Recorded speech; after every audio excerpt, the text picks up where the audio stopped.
IPL कधी सुरू होती? March April. अलीकडे मराठी पोरासनी नोकऱ्याच मिळणार.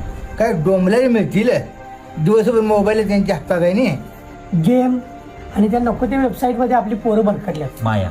आपल्या प्राचीन भारताच्या इतिहासात याला माया म्हटलं आणि या मायेत आपलं तरुण फसलेलं आहे. बरं ह्या पोरांनी बाहेर काढायची कशी? या पाश्चात्य देशांनी तरुण पोरांना बरोबर फसविले. हे एवढंच नाही, आता एक लय मोठं षडयंत्र आपल्या देशात सुरू झालेलं आहे. IPL कधी सुरू होती? March April. 10वीची परीक्षा कधी असते? March April. 12वीची परीक्षा कधी असते? March April. MPSCच्या परीक्षा कधी होत्या? March April. ह्या परीक्षेच्या काळातच बरोबर IPLचं घोडं आमच्या तरुणांच्या डोळ्यासमोर येतं. मग ह्या परीक्षेत आमची पोरं मागं पडतात आणि क्वालिटी नसल्यामुळं कुठल्याही कंपनीत आपल्या पोरांना जॉब लागत नाही. म्हणजे IPL हे एक षडयंत्र आहे. अरे बरोबरच आहे, पोरांना हे कळायला पाहिजे. मग काय आम्ही IPL बघायचं नाही? अरे त्याला काहीतरी लिमिट आहे की 2-2 महिने एकच स्पर्धा.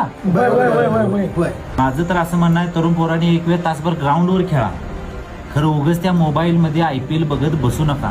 कारण हे सगळ्यात मोठं षडयंत्र आहे तुमच्या संस्कृतीपासून, तुमच्या धर्मापासून आणि तुमच्या वैयक्तिक प्रगतीपासून तुम्हाला दूर नेण्यासाठी. लवकर ओळखा, कारण IPL मुळे आपल्या मेंदूमध्ये क्षणिक डोपामाइन स्त्रवतो, आपल्याला आनंद देतो, पण त्यातून आपला काहीही फायदा नाही.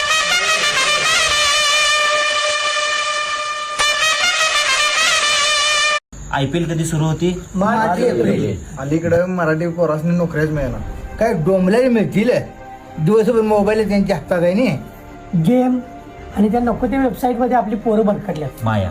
आपल्या प्राचीन भारताच्या इतिहासात याला माया म्हटलं आणि या मायेत आपलं तरुण फसलेलं आहे. बरं ह्या पोरांनी बाहेर काढायची कशी? या पाश्चात्य देशांनी तरुण पोरांना बरोबर फसविले. हे एवढंच नाही, आता एक लय मोठं षडयंत्र आपल्या देशात सुरू झालेलं आहे. IPL कधी सुरू होती? March April. 10वीची परीक्षा कधी असते? March April. 12वीची परीक्षा कधी असते? March April. MPSCच्या परीक्षा कधी होत्या? March April. ह्या परीक्षेच्या काळातच बरोबर IPLचं घोडं आमच्या तरुणांच्या डोळ्यासमोर येतं. मग ह्या परीक्षेत आमची पोरं मागं पडतात आणि क्वालिटी नसल्यामुळं कुठल्याही कंपनीत आपल्या पोरांना जॉब लागत नाही. म्हणजे IPL हे एक षडयंत्र आहे. अरे बरोबरच आहे, पोरांना हे कळायला पाहिजे. मग काय आम्ही IPL बघायचं नाही? अरे त्याला काहीतरी लिमिट आहे की 2-2 महिने एकच स्पर्धा.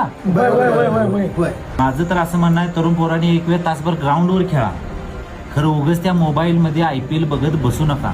कारण हे सगळ्यात मोठं षडयंत्र आहे तुमच्या संस्कृतीपासून, तुमच्या धर्मापासून आणि तुमच्या वैयक्तिक प्रगतीपासून तुम्हाला दूर नेण्यासाठी. लवकर ओळखा, कारण IPL मुळे आपल्या मेंदूमध्ये क्षणिक डोपामाइन स्त्रवतो, आपल्याला आनंद देतो, पण त्यातून आपला काहीही फायदा नाही.